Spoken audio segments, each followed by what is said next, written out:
अस्सलाम वालेकुम friend, welcome to my channel. तो आए आज हम आपको दिखाएंगे कि आर्टिफिशियल इंसेमिनेशन के ज़रिए जानवर को कैसे प्रेग्नेंट किया जाता है। सबसे पहले तो हमने जानवर की हीट चेक करनी है।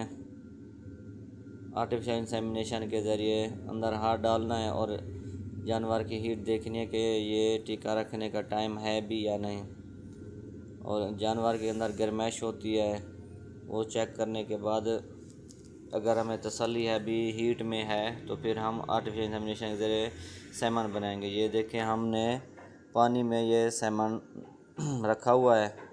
ये 30-40 सेकंड रखा जाता है। ये इसको हम एआई गन में फ़िट करेंगे और एआई की कटर के ज़रिए इसका मुंह काटेंगे जो ऊपर से बंद होता है। फिर एआई गन के ज़रिए हम इसको एआई गन के ऊपर सेलेक्ट करेंगे। इसको बिल्कुल कवर करके तैयार करके फिर हमने जानवर में आर्टिफिशियल इंसेमिनेशन के ज़रिए ये वाला जो सेमन है हम ये अंदर रख देंगे।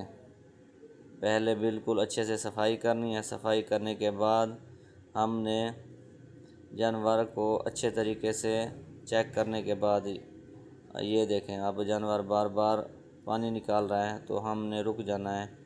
अब देखें पानी नहीं है तो आर्टिफिशियल इंसेमिनेशन के ज़रिए हमने एआई गन की मदद से अंदर हमने सेमन रखना है। जैसा कि आप देख रहे हैं कि जानवर को जब सेमन रखा जाता है तो अच्छे तरीके और तसल्ली से अंदर चेक भी करते हैं और उसका जो यूट्रस होती है उसके मुंह के ऊपर एआई गन को ले जाकर हम अंदर सेमन रखते हैं। जानवर अगर उछले कूदे तो हमने एआई गन को रोक लेना है। आए आप देखें हम कैसे एआई गन के ज़रिए जानवर को सेमन रख रहे हैं और इंशाल्लाह अल्लाह के हुक्म से ये प्रेग्नेंट हो जाएगा इंशाल्लाह।